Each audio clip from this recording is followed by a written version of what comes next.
Guys, hello everyone, आप सभी का स्वागत है इस मोटिवेशनल एनर्जेटिक और लाइफ चेंजिंग सेशन में। आज के इस इम्पोर्टेंट सेशन में हम बात करेंगे विकास के ऊपर। तो विकास के कौन कौन से पैरामीटर्स हैं और किस तरीके से वो पैरामीटर नेशन को, स्टेट को या बंदे की पर्सनल एबिलिटी को इन्फ्लुएंस करते हैं, उसके ऊपर बात करते हैं।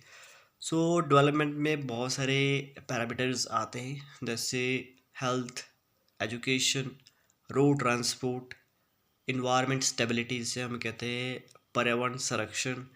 उसके अलावा एक आता है वुमेन एम्पावरमेंट या जेंडर इक्वालिटी, मतलब लैंगिक समानता।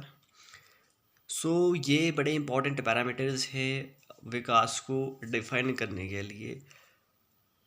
वैसे तो बहुत सारे मुद्दों के ऊपर आपको पता ही होगा कि क्या क्या इसकी डेफिनेशंस हैं, जैसे क्या क्या इसकी इम्पोर्टेंस है, हेल्थ की क्या इम्पोर्टेंस है, तो हेल्थ क्यों ज़रूरी है ये तो आपको पता है। एजुकेशन क्यों ज़रूरी है ये तो आपको पता है।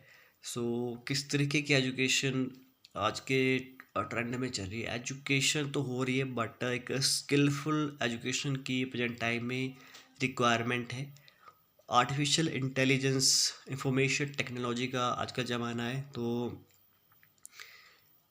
एक और चीज़ ये है कि साइंस का ज़माना है, रिसर्च का ज़माना है, कि नए नए इनोवेशन होते रहते, तो उन इनोवेशन को अपना के आगे बढ़ना है।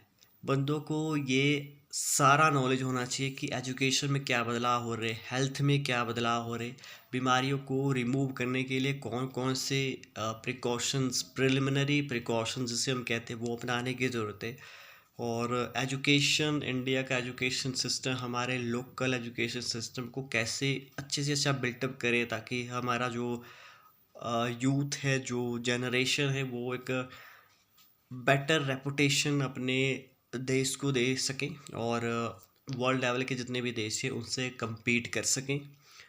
सो तीसरा जो इम्पोर्टेंट सेगमेंट है वो है environment stability. Environment present time में आप देखते हो कि इन्वायरमेंट में इनस्टेबिलिटी के कारण, अस्थिरता के कारण बहुत सारे नुकसान हो रहे हैं। फ्लैश फ्लड आ रहे हैं जैसे, तो क्लाउड बर्स्ट हो रहे हैं। तो इन चीज़ों के ऊपर रिसर्च करके कैसे हम इन चीज़ों को रोक सके, ये बड़ा इम्पोर्टेंट एक चीज़ है। कैसे टेक्नोलॉजी का यूटिलाइजेशन करके हम पर्यावरण को कंजर्व कर सके, संरक्षित कर सके। ये भी एक सोचने की बात है। डेवलपमेंट के ये बड़े इंपॉर्टेंट सेगमेंट है जो प्रेजेंट टाइम में इन्फ्लुएंस हो रहा है, क्योंकि अब रोड भी ज़रूरी है।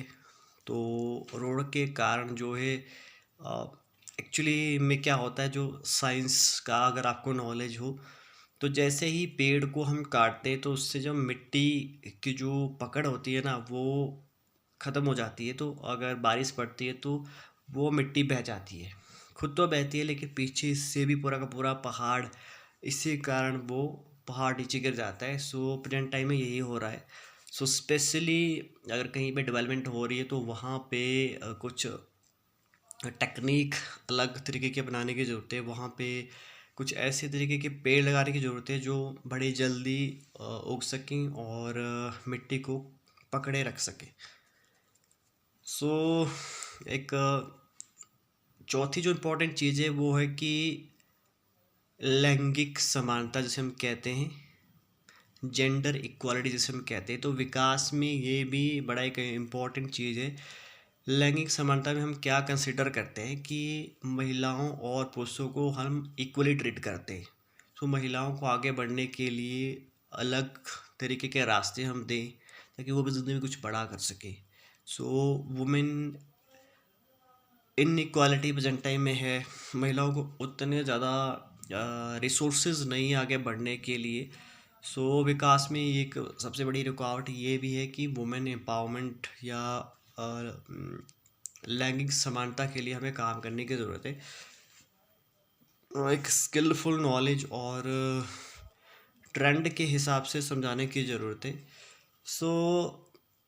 विकास में यही बहुत इम्पोर्टेंट चीज़ें हैं। बाकी हर सेगमेंट में ये चीज़ें शामिल हैं, जैसे सोशल सेक्टर में, जैसे सामाजिक सेक्टर में, समाज में क्या क्या चीज़ें आती है, उसके अलावा राजनीति में कौन कौन सी चीज़ें आती है, उसके अलावा आर्थिक इकोनॉमी, जैसे हम कहते हैं कि आर्थिक सेक्टर में कौन कौन सी चीज़ें आती है, इकोनॉमी के अंदर क्या क्या चीज़ें हम इंक्लूड कर सकें ताकि जो हमारी जीडीपी है उसको हम बढ़ा सकें।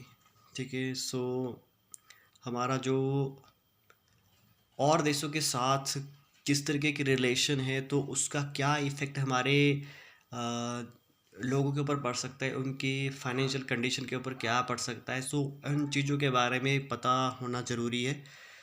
सो आज के इस एनालिटिक सेशन में इतना ही। सो मिलते हैं एक नई एनालिटिक वीडियो के साथ। तब तक विकास के लिए क्या क्या रिसोर्सेज हम बना सकते हैं, तो उसके ऊपर फोकस करना ज़रूरी है।